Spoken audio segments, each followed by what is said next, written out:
PSC के कारवां राजनांदगांव पहुंच चुका है। बस्तर से चलता हुआ कारवां अब पूर्व मुख्यमंत्री डॉक्टर रमन सिंह का जो विधानसभा क्षेत्र है वहां पहुंच चुका है। 15 साल मुख्यमंत्री किस तरीके से काम किया और आज दोबारा चुनावी मैदान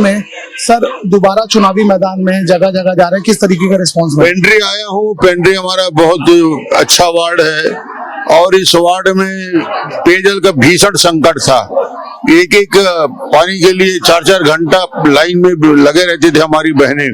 आज इनके चेहरे की खुशी देखिए। हर घर में नल ले जाने का काम हुआ है, आवास के निर्माण का काम हुआ है, पानी की समस्या का स्थायी निराकरण हो गया, टैंकर आना बंद हो गया है, कंक्रीट के रोड बन गए, नाली का निर्माण हो गया है। ये इस वार्ड में और राजनांदगांव में जहाँ जहाँ जा रहा हूँ 15 साल के काम को याद करते हैं और 5 साल में पूरी सुनीता आ गई तो लोगों के मन में अभूतपूर्व उत्साह है। भारतीय जनता पार्टी को इस बार प्रचंड बहुमत से जिताएंगे। सर, बस्तर का भी दौरा किया गया। बस्तर में तमाम सीटों पर अभी भी टक्कर देखी जा रही है। कल विक्रम मंडावी के करीबी थे, उनको भी जिला दरबदर कर दिया गया। कोरबा में भी यही हुआ। इन्हीं के सरकार के जो लोग हैं वो अपने ही लोगों को जिले से हटा रहे हैं। कांग्रेस पूरी तरह से विभाजित है, खंडित है, आपस में लड़ रही है और भारतीय जनता पार्टी अब आज के तारीख में स्पष्ट बहुमत की ओर बढ़ रही है। भारतीय जनता पार्टी के पक्ष में जन सैलाब और वातावरण बना हुआ है। मैं दावे से कह सकता हूँ बस्तर हो, सरगुजा हो, कोरिया हो, बिलासपुर हो, राजनांदगांव हो, एक प्रकार से आंधी और तूफान है। अब ये तय हो चुका है कि छत्तीसगढ़ में 3 तारीख को होने वाले गिनती में भारतीय जनता पार्टी पूर्ण बहुमत के साथ छत्तीसगढ़ में काबिज हो रही है और निश्चित रूप से भूपेश बघेल के 40 दिन बाकी हैं। उसके बाद भूपेश बघेल को हट जाना। सर, आप अपनी सीट के साथ साथ तमाम सीटों पर भी प्रचार कर रहे हैं। तमाम सीटों पर भी किस तरह का रिस्पांस दिख रहा है? जबरदस्त। हर जगह मैं जा रहा हूँ, हर जगह पे पब्लिक का रिस्पांस मैंने कल में परसों में कोरिया गया था। कोरिया के नॉमिनेशन में 12,000 लोगों की भीड़ ऐतिहासिक सभा के रूप में मिलेगा। बस्तर में गया था, वहाँ की हालत देखा। नॉमिनेशन की रैली मैंने देखी। जबरदस्त रूप से लोग अब बिल्कुल पूरी तरीके से मुखर होकर सामने आ गए। मुखर होके सामने आ रहे हैं। आपने बताया नगरनार का मुद्दा एक बार फिर चर्चा में। हम बस्तर गए, हमने वहां पूछा तो कहे मोदी जी झूठ फैला के जा रहे हैं। जब सरकार कह रही है हमें बेच दीजिए तो बेच क्यों नहीं देते?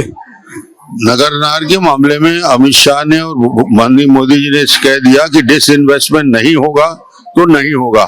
ये अंतिम फैसला प्रधानमंत्री और गृह मंत्री के बोलने के बाद ये कांग्रेस सिर्फ दुष्प्रचार करती है। कांग्रेस दुष्प्रचार कर रही है आपने कहा, लेकिन जो ये चर्चा है ये चर्चा का विषय ही क्यों है?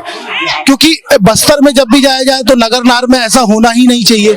ये दुष्प्रचार फैला कौन है? कांग्रेस के लोग दुष्प्रचार में लगे थे मगर उसका खंडन पूरी तरीके से हो चुका है। सर, खंडन हो चुका है। हम दंतेवाड़ा गए थे और वहाँ चर्चा ये है, छविंद्र गर्मा का कुछ दिन पहले एक बयान आया और ये कह दिया कि मैं यदि आऊंगा तो मैं सलवा जुड़ुम 2 की शुरुआत करूंगा। कार्यक्रम चले, जरूरत है आप सब ना पेंड्री वाले वाला रुकना है। अब आज की तारीख में बस्तर में शांति की ओर हम बढ़ रहे हैं और उसके लिए विशेष कार्य योजना बना के काम करने की जरूरत पड़ेगी। सर, टारगेट किलिंग की आप लोग चर्चा करते हैं। कुछ दिन पहले ही मोला मानपुर में जो हुआ वो किसी से छुपा नहीं है। बस्तर में घटना लगातार हो रही थी। भारतीय जनता पार्टी के कार्यकर्ताओं को चिन्हांकित करके मारा जा रहा है। ये राजनीतिक षड्यंत्र है और कांग्रेस की साजिश उसमें है। सर, ईडी को लेकर बयानबाजी अभी भी खत्म नहीं हुई। मुख्यमंत्री ने क्या कुछ कह दिया? ईडी से इतना डरता क्यों? जो अपराधी है वही पुलिस से डरता है। ईडी को रात को सपने में भूपेश को सपने में दिखते हैं क्योंकि आप कोयले में शराब में लगातार घोटाला कर रहे हो। तो जो इस प्रकार की प्रवृत्ति का आदमी है वो ईडी से डरेगा और ईडी से डरना भी चाहिए। ईडी से डरना चाहिए। पीएससी का फिर जिक्र हो रहा है कि पीएससी में घोटाला हुआ और जब इसकी घोटाले की बात आती है तो आपकी सरकार की चर्चा हो जाती है। भारतीय जनता पार्टी की सरकार 5 साल हो गए इनको आए, कुछ भी तो निकाले नहीं। कोई बात नहीं। भारतीय जनता पार्टी 5,000 नाविकों को डिप्टी कलेक्टर और वरिष्ठ अधिकारियों को पोस्ट में बैठाए, पूरी पीढ़ी निकल गई। एक भी आरोप किसी ने नहीं लगाया, न लगा सकता। 1 रुपये का लेन देन, यहाँ तो 50-50 लाख में बोली लगी है भाई।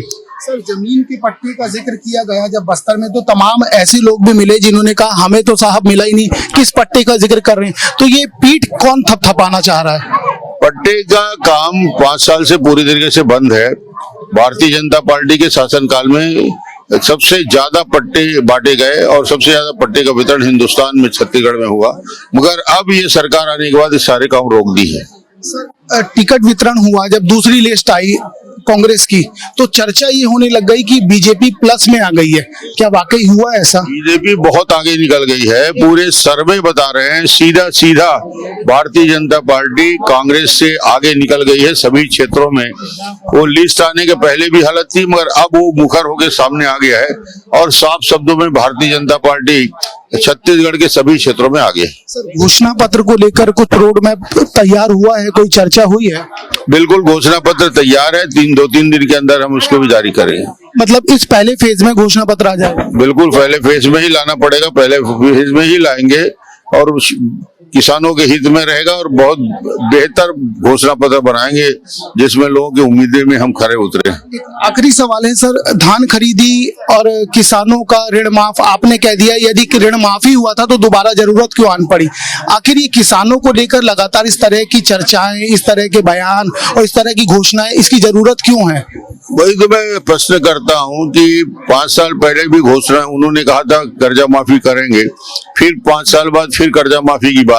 तो भूपेश की नीति ही गलत थी जो किसान इतने बड़े कर्जदार हो गए करोड़ों रुपया के। राहुल गांधी आज तमाम घोषणाएं करके गए, क्या केजरीवाल के रास्ते पे चल?